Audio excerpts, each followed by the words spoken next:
अस्सलाम वालेकुम नाजरीन। बलूचिस्तान में 31 मार्च 2021 को एक बलोच पश्तून कौमी जरगा मुनक्किद हो रहा है, जो एक बड़ी खुशी की बात है। सारवान हाउस में ये मुनक्किद हो रहा है और हम आपको इसके लाइव मनाजिर दिखाते हैं। हम इस वक्त मौजूद है सारवान हाउस में। हम आपको दिखाएंगे कि बलोच पश्तून कौमी एक एग्जैक्टी जरगा जिसमें बहुत सारे मसाइल को हाईलाइट किया गया है।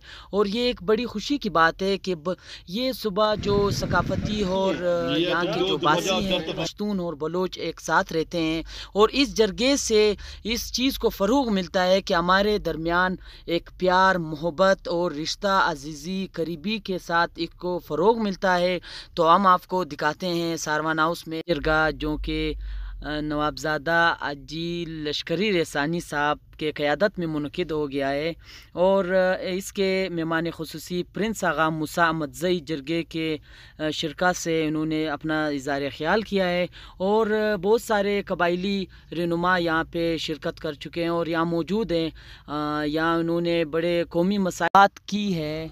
हाजी लश्करी रेसानी साहब से दरख्वास्त करता हूँ कि वो चीफ ऑफ सरावान मोहतरम नवाब असलम रेसानी साहब का पैगाम पढ़े। ये जरगा जो फैसला करेगा उनका उसको मुकम्मल तायद और हिमायत हासिल होगा, और इंशाअल्लाह सरावान और बलूचिस्तान के तमाम कबाइल उनके कंधे के साथ कंधा मिला के इस कौमी हुकूक के जदोजहद में अपना किरदार अदा करेंगे। मैं तमाम मेहमानानी गिरामी का मशकूर हूँ और उसका शुक्रिया अदा करता हूँ। साथ साथ अगर कोई हमसे कोताही हो आपके पजीराई में, अगर कोई कमज़ोरी हो, तो हम सब की तरफ से आप हमारा माजरत कबूल करें।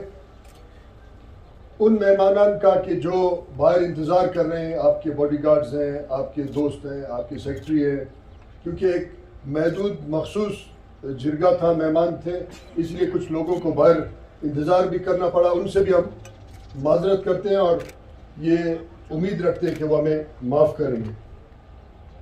साथ साथ मैं हाज़रीन मजलिस का शुक्रिया अदा करता हूँ कि उन्होंने इस्तिकामत और सब्र के साथ 6-7 घंटे के ये जरगे को सुना और अपना नुक्ता नज़र भी बयान किया।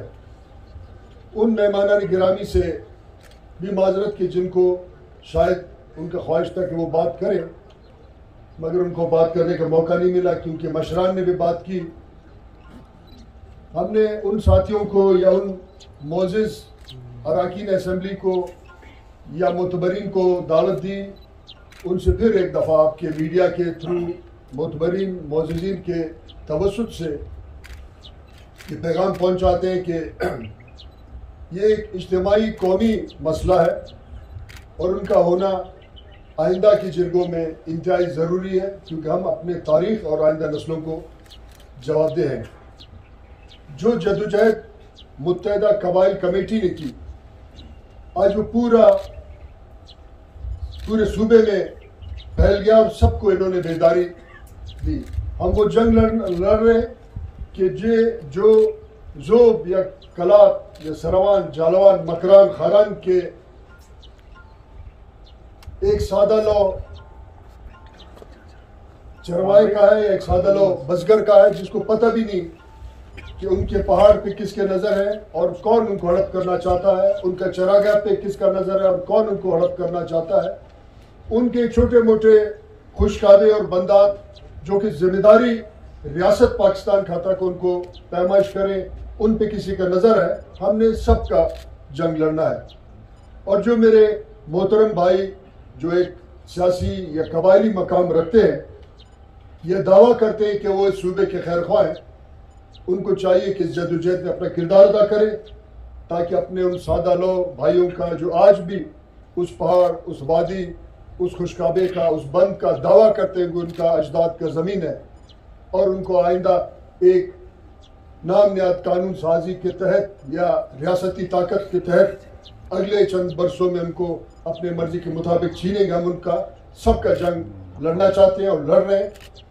आज साहिब सदर हमारे शहजादा साहब सुबह से यहाँ मौजूद हैं और उन्होंने अपने बाबरकत शख्सियत से इस जरगे को तवाना और इज़्ज़त बख्शा है। यहाँ पश्तून कबाइल के सरबरा जनाब नवाब अयाज साहब भी मौजूद हैं, उनका भी शुक्रिया। वो मेहमान खुसूसी हमारे हैं। नवाब शावानी है, जनाब हमारे काकड़ और तरीन, यहाँ मामशे कबीले के मोतबरीन, सरपरा कबीले के मोतबरीन, यहाँ बंगलसे कबीले के मोतबरीन नुमाइंदगान, इसी तरीके से जिन हजरात को यहाँ लांगाव कबीले के मोतबरीन भी थे, सबको हमने मदू किया था और जो लोग आए उनका शुक्रिया। वो अपने कौमी फरीज़ा अंजाम दे रहे हैं। मैं साहिब सदर और मेहमान खुसूसी 1-2 मिनट चाहता हूँ। ये बेअदबी कि उनके बाद बात करूँ, क्योंकि उनको उनका शुक्रिया भी अदा करना था। मैं एक अर्ज़ करना चाहता हूँ कि हम ने एक कानूनी जंग भी लड़ना है, उसके लिए भी तैयारी करनी है।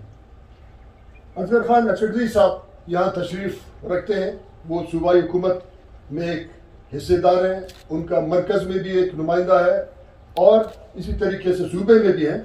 मेरा असगर खान अचकज़ई से ये अपील है और इस जिरगे के तवस्सुत से, जिस जिरगे में उन्होंने कबायली हैसियत और सियासी हैसियत से अपने कौम और इस सरजमीन का नुमाइंदगी किया है, वो अपने सूबाई हुकूमत से, जाम साहब से ये बात करें कि जो केस हम या हमारे साथियों ने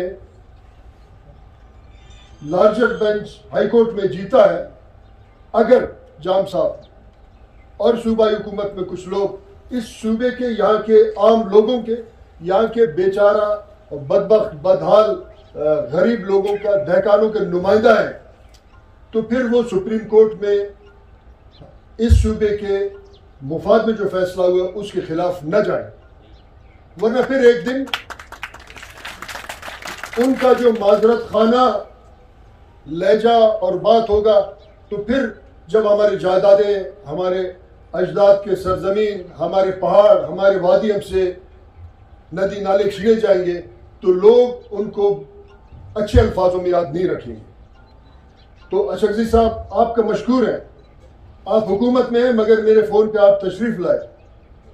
हमने कार्ड नहीं बांट रहा था क्योंकि हमारे जो कमेटी है उन्होंने कहा कि इस जिरगे को जल्दी से होना चाहिए, तो ये जिरगे का पैगाम आप बराए मेहरबानी पहुंचा दें। और हमारा आवाज़ भी, अभी मैंने थोड़ी देर पहले सोशल मीडिया के साथी उनसे पूछा कितने लोग इसको देख रहे हैं, तो हमारे जिरगे की इब्तिदा सुबह जब शुरू हुआ तो 2.5 लाख के करीब लोग इसको मुख्तलिफ यहाँ जो सोशल मीडिया के चैनल है उससे देख रहे थे। अब फिर दरमियान में जब ब्रेक आया, कुछ कम हुआ, फिर बढ़ गया है। लोग बलूचिस्तान का आपका आवाज़ सुन रहे हैं और हमारा ये अपील है कि आप ये मौका न दें कि फिर हम यहाँ जाके वकील करें और करोड़ों रुपए खर्च करें। आप अपने बलूचिस्तान के लोगों का मुखालफत में खड़े हो और फिर हम उनके हिमायत में खड़े हो। ये एक बहुत बड़ा तजाद होगा जिससे आइंदा नस्लें अच्छे अल्फाज में उन लोगों को याद नहीं करेंगे। और मुझे तवक्को उम्मीद है कि आप एक जुर्रतमंद इंसान है और उनके साथ बात करेंगे, अपने सूबाई जो हुकूमत है उनका जो गुजरा है उनके काबीना उनके साथ बात करेंगे कि बलूचिस्तान की हुकूमत के खिलाफ आप सुप्रीम कोर्ट में न जाएं। तो फिर अगर वो जाएंगे इसका मतलब ये है कि वो आम लोगों के खिलाफ जा रहे हैं, तो फिर लोग कहेंगे हमारे नुमाइंदे नहीं है और फिर उनको अच्छे अल्फाज में याद नहीं रखेंगे। साथ साथ मैं ये अर्ज करना चाहता हूँ कि हमारे हजरत साहब, प्रोफेसर साहब, खान यूसुफ साहब और हमारे जो साथी जिन्होंने इस आज के जिरगे के इनेकाद में मदद और ताउन किया है, जो साथी बाहर खड़े हैं, हमारे रजाकार साथी हैं, सड़क पे सुबह से खड़े हैं, जो इस जिरगे को कामयाब करने में और इसकी हिफाजत करने में, क्योंकि हालात समझ नहीं आते कि इस मुल्क में कौन सरकार किसके कंट्रोल, उनका भी मैं आप सब के तवस्सुत से, जिरगे के तवस्सुत से शुक्रिया अदा करता हूँ। साथ साथ हम एक और भी कमेटी जिसमें जाफर खान मंदुखेल, जिसमें हमारे सीनियर साथी, हम फिर उसी में मशावरत करेंगे कि अगर सूबाई हुकूमत इस फैसले के खिलाफ सुप्रीम कोर्ट में जाएगा तो फिर हमने किस तरीके से अपना दिफा करना है, उस पर भी हम अमल तैयार करेंगे। मैं आखिर में तमाम मुअज़्ज़ज़ अराकीन, साहिब सदर, जनाब मेहमान खुसूसी, मोहतरम नवाब साहिबान, सरदार साहिबान, सेनेटर साहिबान, MP, MNA सबका मशहूर, मलिक साहिबान और जो अपने इलाके से मोतबर आए हैं, मैं फिर से अगर कोई कमी कोताही हो आपके फज़ीराई में आपसे माजरत करते हैं। मैं ये अर्ज़ करना चाहता हूँ कि अभी आप इंतज़ार करें ताकि हम फिर बड़े तसल्ली से अपने मौजूद मेहमानों को उनके गाड़ियों में बिठाएं ताकि कोई ट्रैफिक जाम ना हो, कोई बदनज़मी ना हो, किसी को कोई तकलीफ ना हो। आप सबका मशकूर हूँ और उम्मीद ये है कि हम और आप आगे बढ़ेंगे। यकीनन एक बहरान या अंधेरे के बाद एक सुबह रोशन होगा और वो हमारे और आपके कोशिशों से होगी। मेरा दादा जो खान अफकलात था, अपना घोड़े का सोने का ज़ेन हिंदू के साथ रख के कच्ची जाके अपना गुजारा करके फिर वापस आता था। लेकिन जब आज से 200-250 साल पहले अहमद शाह बाबा ने, ये तारीख है, मैं अपने दिल से नहीं कह रहा हूं, ये कुछ डॉक्यूमेंट्स मैंने अपने वालिद की, अगर ये अफगान और ये बलोच नहीं जाते दिल्ली और अमृतसर आज डंडे के जोर से, ये जो हमारे भाई वहां बैठे हुए जिनका जिक्र नवाब साहब कर रहा है, इनका एक छुत होता और एक पीला 14 पैरा होता और इसका नाम रामचंद होता, ये डंडे के जोर से हिंदू होते। हमारे बदौलत आज ये मुसलमान हैं और वो हमें सिखाते हैं कि हम मुसलमान हैं। छोड़ो मुसलमानी को भाई, जिस तरह नवाब साहब ने कहा, शायद ये गुनाह हम लोगों से हुआ, हम लोगों ने ये मुल्क दिया। मैं नवाब साहब ये समझता हूं, आपकी इजाजत से मैं कुछ बातें करूंगा, शायद तल्ख होंगे।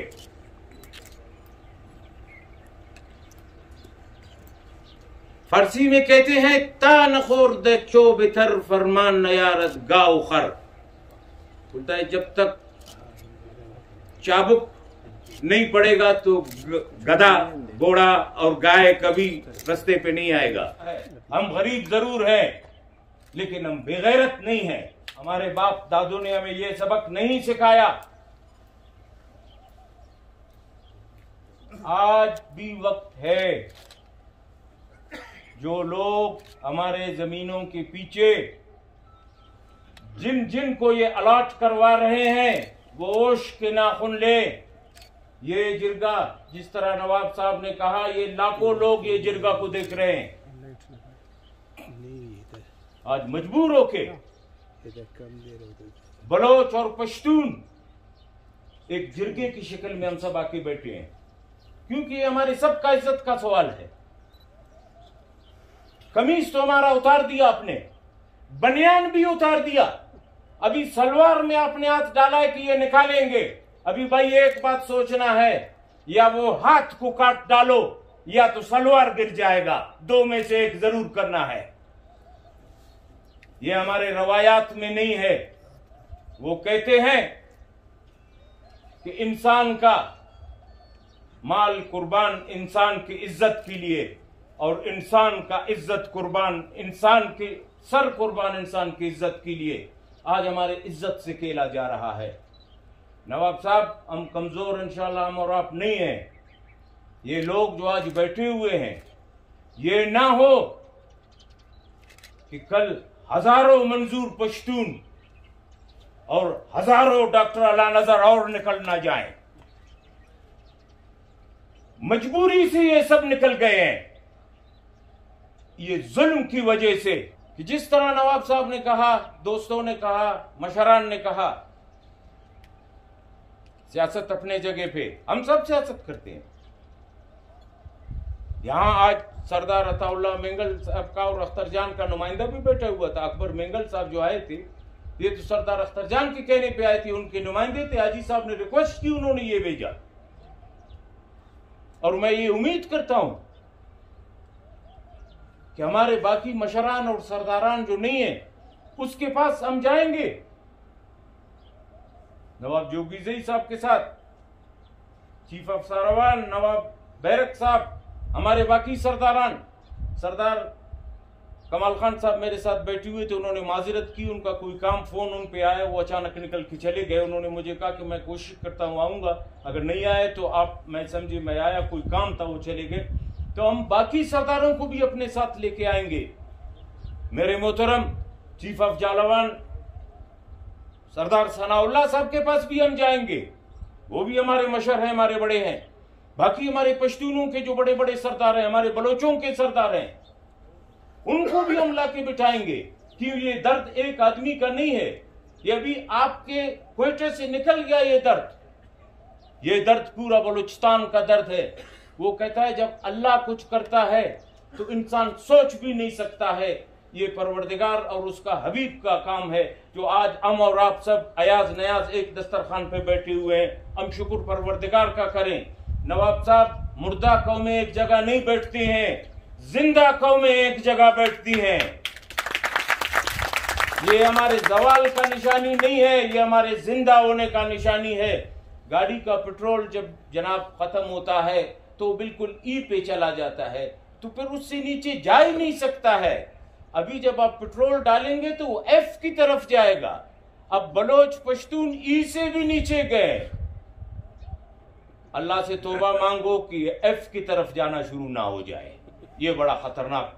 अभी आप जिस तरह दोस्तों ने कहा, आप जो भी रखते हैं हम सब पे, हम हर फोरम पे ये जंग लड़ेंगे। हम पैसा अगर आप कहते हैं, मैं ये तजवीज दूंगा कि आप कमेटियां बनाएं, वो सब अकवाम से। ये एक अकवाम का जमीन नहीं है जनाब, ये खाली नवाब अयाज का या नवाब आजी लश्करी का या नवाब मोहम्मद खान का या मेरा या जाफर खान का जमीन या लाला का जमीन नहीं है, ये सब अकवाम का जमीन है। साजिद खान तो हमारा दोस्त है, तेरे हम तो उसको मुफ्त भी ले जाएंगे। लेकिन जिस तरह दोस्तों ने कहा कि अगर कल हम इस्लामाबाद में जाएंगे तो उसके लिए हम सब पैसा जब जमा करेंगे तो हम हर फोरम पे लड़ेंगे। आज मुलाजिमीन वजीर आला के दरवाजे के सामने बैठे हुए, मैं आपको यकीन से कहता हूं 2-3 दिन के बाद ये हुकूमत को घुटने पे बिठा देंगे। अभी बिठाया है। हम तो इतना बड़ा एक फोरम है, सब सियासी जमायतें, सब अकवाम, सब कौम हम इकट्ठे हैं। हमें क्या है, हमें बेइत्तेफाकी है। हम एक दूसरे में इत्तेफाक करें। आप यकीन से मैं आपको कहूंगा, पश्तून अपने सरजमीन पे खुश है, बलोच अपने सरजमीन पे खुश है। कभी चमन का आदमी नहीं आके बोलेगा कि जी मैं कलात में रहूंगा, या कलात का आदमी कभी नहीं बोलेगा कि मैं किला सैफुल्लाह में जाके रहूंगा।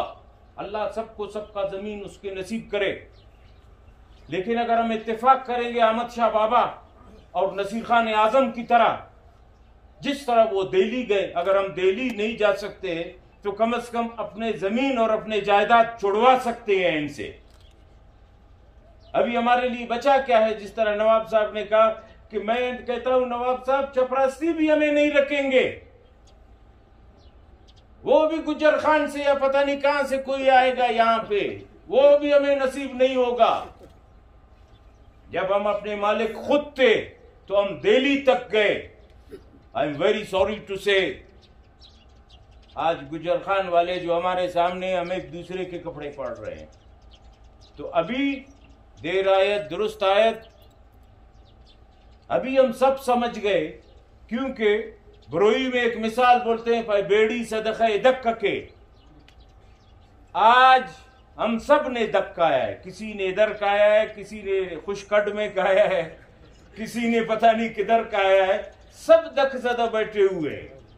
अभी अगर हम नहीं समझेंगे तो हम शायद फिर जिंदगी पर ऊपर नहीं होंगे।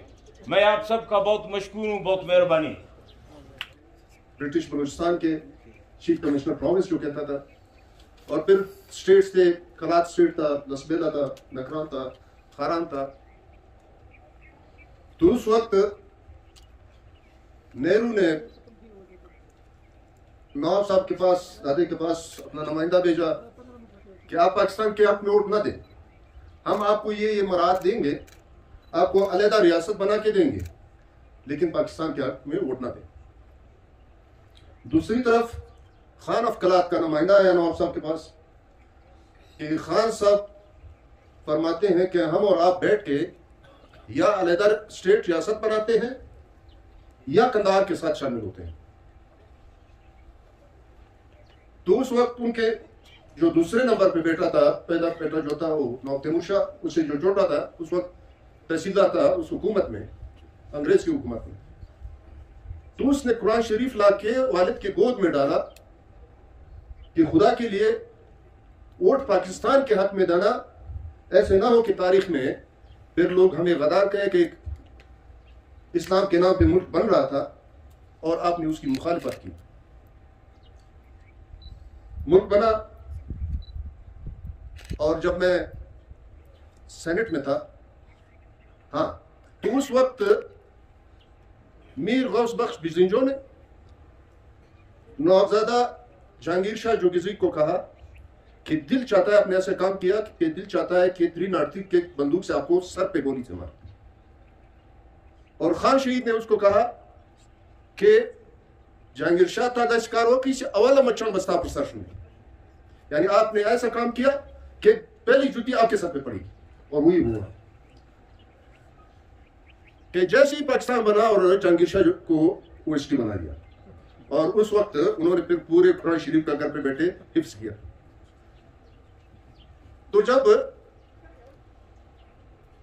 मैं सेनेटर था, उस वक्त चाचा की उम्र तकरीबन 90 के करीब था, इस्लामाबाद में रहते थे। तो कभी कभार मैं घर जाता था, तो व्हील चेयर पे बैठा होता था, मैं हाथ मिलाता था तो वो हाथ पकड़ के सर नीचे करके आंसू उनके जारी होते थे। फिर एक ठंडी सी सांस लेकर सर हिला के कि मैं क्या बना रहा था और इससे क्या बना। तो मैंने कहा, चाचा आपने तो हमें बर्बाद कर दिया, अब अफसोस करने से क्या फायदा। तो ख्याल यही था कि हम इस मुल्क में एक सियाल कौम की हैसियत से जिंदगी गुजारेंगे, लेकिन वो गलत साबित हुआ। क्योंकि मैं तकरीर मुख्तसर करना चाहता हूं, क्योंकि काफी टाइम हो गया। अब इस मुल्क में मुल्क बनाने वाले जो है वो सबसे ज्यादा तकलीफ में, और उसका क्या होगा जिन्होंने उस वक्त मुखालिफत की, उसका क्या होगा। यानी जितना मैं तकलीफ में हूं, तो वो जो उस वक्त इस हक में नहीं थे कि पाकिस्तान बने या इस तरीके से बने, तो उन बेचारों का क्या होगा। अब इस मुल्क में खुदा ने जिस धरती पे मुल्क से पहले या अभी अल्लाह पाक की तरफ से तो जितना फजल और रहमत और जितना हो सकता था वो अल्लाह पाक की तरफ से, यानी वो वसाइल वो सारे बलोच और पश्तून इलाकों में वो दौलतें अल्लाह पाक ने हमें दी।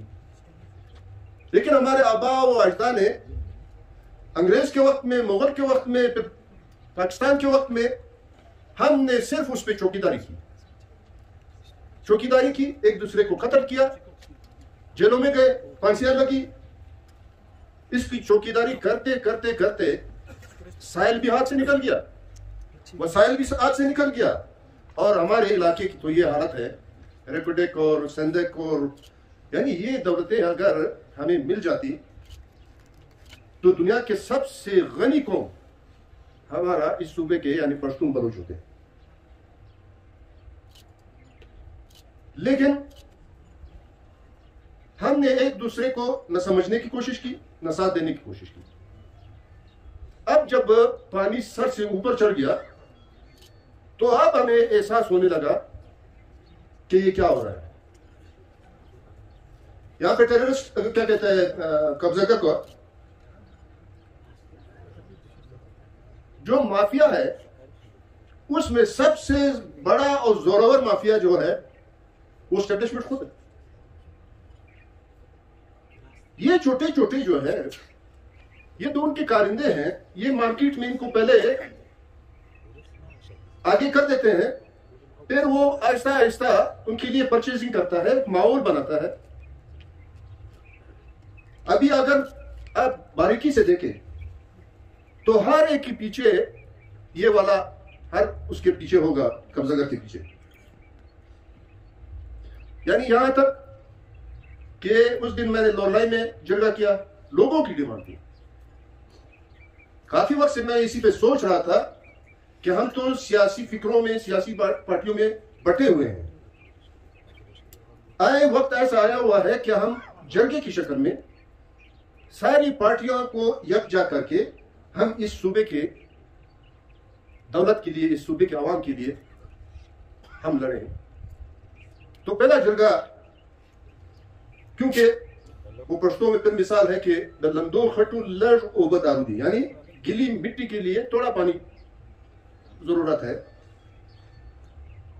तो लोगों की डिमांड यही था कि नवाब साहब आप आ जाए, हमारे ये मसाइल हैं। तो मैंने जरगा किया कुछ दिन पहले लोरलाई में। वहां पे जो पहाड़ है, खिड़की हो गया, चमालंग हो गया, वो तो फौज और एफसी के कब्जे में था। अब वहां पे एक और कोई मिनरल है या क्या है, फ्लोराइड नाम का, वो लोरलाई से नीचे मैकर के इलाके में फ्लोराइड मिला है और इसके अलॉटमेंट्स को मिले हैं।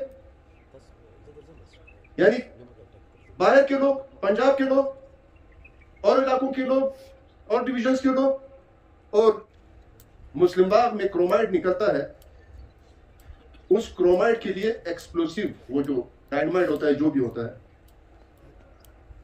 उसकी जरूरत थी। सरदार बैठा हुआ है, सरदार आसिफ, इनका काम है इसी क्रोमाइड का।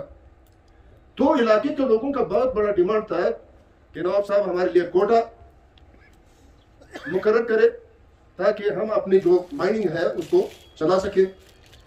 तो एक मुस्लिम बाग का जो लोकल एक बंदा था, उसने एप्लीकेशन लिखा, फिर इस्लामाबाद भेजा, एनओसीज वगैरह वगैरह। चौधरी निसार उस वक्त इंटीरियर मिनिस्टर था, उससे मिलके मैंने उनको कहा कि ये काम करा दे, लेकिन वो काम अभी तक पड़ा हुआ नहीं हुआ है। तकरीबन 5-6 साल हो गया। बात सिर्फ BHA की नहीं है, आपके सारे वतन पे मैंने कहा कि सारे पहाड़ हमारे कुदरती दौलत से भरे पड़े हैं और उस पर हम चौकीदारी करते रहे। अगर हमने इस पे कमजोरी दिखाई तो हम गए, फिर कुछ नहीं बचेगा। पश्तो में मिसाल है कि सरदे से मन सके नहीं से नो बेटिंग से, एक वो जड़ी बूटी आती है, सरदे से कहते हैं उसे पश्तो में, क्योंकि वो आप बारीकी से देखे तो उसके ऐसे हारे जैसा छोटे से वो है, अगर आपने उसको कमजोर पकड़ा और आग खींचा तो आग काटेगा। तो वो कहते हैं कि इसको नहीं निकाले, इसको कमजोर ना पकड़े, पकड़ना है तो मजबूत पकड़े। तो ये काम जो है नहीं करना चाहिए। अभी जब हम इस पे बैठ गए, इसमें सियासी पार्टियां भी, कबायली मशरान भी, तो इस पे फिर पीछे नहीं हटना होगा, फिर कमजोरी नहीं दिखानी होगी, फिर हर हद तक हमें जाना होगा। क्योंकि अब लोगों को, आवाम को इस चीज का एहसास हो चुका है कि हमारा वतन, हमारा इलाका, हमारे वसाइल हमारे हाथ से निकलते जा रहे हैं। अब आवाम आपका साथ देंगे, मैं गारंटी देता हूं सारे पश्तूनों की तरफ, बहैसियत एक कबायली मशर, कि बलोच की तकलीफ को हम अपना तकलीफ समझेंगे, और बलोच जो नोटेबल्स हैं, जो पॉलिटिशियंस हैं, वो हमारे दुख दर्द को अपना दुख दर्द समझें। जब हम एक होंगे तो मैं नहीं समझता हूं कि वो ताकत किस में है, कहां से है कि वो हमें अपने वतन से, अपने वसाइल से बेदखल करे। लेकिन हमने ईमानदारी से खड़ा होना होगा। पॉलिटिक्स एक नया तर्ज जिंदगी के लिए बना है, जिन्होंने अपनाया वो कौमें आगे चली गई, यूरोप ने, अमेरिका में, मुख्तलिफ मुल्कों ने। लेकिन बदकिस्मती से बादशाह खान ने, खान शहीद ने, मीर गौस बख्श बिजिंजो ने, सरदार अताउल्लाह मिंगल ने, नवाब बुट्टी ने जितने एफर्ट्स किए, जितने इतने साल जेलों में गुजारे, अभी तो यानी वो पूरे महीने सफर करते थे तो मुश्किल से वो 500 लोगों से भी नहीं मिल सकते थे। अब मीडिया के जरिए मालूम हुआ कि यहाँ स्पीच चल रहा है और 2.5 लाख 3 लाख लोग डायरेक्ट आपको सुन रहे हैं। ये कुछ जरगा नहीं है, इस वक्त आपका जरगा जो है वो 2.5-3 लाख लोग इसमें शामिल हैं। और जब रात को ये चलेगा तो फिर पता नहीं ये कितने लाखों तक पहुंचेगा। अब तो जदीद निजाम आ गया, जदीद सिस्टम आ गया, इसके जरिए लोगों में अवेयरनेस जो है, आपकी बात जो है वो एकदम पहुंचती है। अब ये डिपेंड हम पे करता है कि हम इस चीज को कितने मजबूती के साथ, एक अज़म के साथ कैसे आगे ले जाते हैं। तो इसमें वकला की भी जरूरत पड़ेगी। यहाँ पे जो स्ट्रीट पावर है, जो जिस हवाले से हमने एक दफा दिखाना होगा कि इस मसाइल पे हम पश्तून और बलोच एक हैं, हम सूबे के जो मालिक हैं, हम इस मसले पे एक हैं, एक पेज पे हैं। होना चाहिए। अगर असल बात के आप लोग नहीं आए, मैं आज आपको फिर यकीन दिलाता हूं, ये जगह हो गया। खुदा हाफिज। असल बुनियादी चीजें हमें चलना है वक्त का। अभी तो बहुत कुछ हमने देख लिया। जमीन कुछ नहीं जाएगा, कुछ भी नहीं जाएगा अगर पश्तून और बलोच ईमानदारी से बैठ गया। बलूचिस्तान के मफादात, बलूचिस्तान को अगर बचाना है, उसके हवाम के अगर हुकूक को बचाना है, तो इन दोनों का एहतियात बहुत जरूरी है। एमपीशिप, एमिनेशिप, सेनेटरशिप, उसको एक दफा दूर रखो। उन सब मसाइल हल करने के लिए एक ही इलाज है, पश्तून और बलोच को साथ रहना है और साथ रहना होगा। वो सलाम। मैं इंतहाई शुक्रगुजार हूं इस कमेटी का, जो 7 रुकनी कमेटी के हवाले से शुरू हुआ बकौल मेरे दोस्तों का, और कबायली मकामी कबायली जिरगे के हवाले से उन्होंने शुरू किया। मैं जितना भी शुक्रिया अदा करूं कम है, मैं इनको खिराज तहसीन पेश करता हूं। इन कबाइल का इकट्ठा होना, इनकी नवाब, सरदारान, मलिक, मोतबरीन और खान साहब के नुमाइंदे की हैसियत से प्रिंस आगा मूसा जान का इकट्ठा होना, ये एक कौमी यकजहती के लिए एक बहुत बड़ा पैगाम है।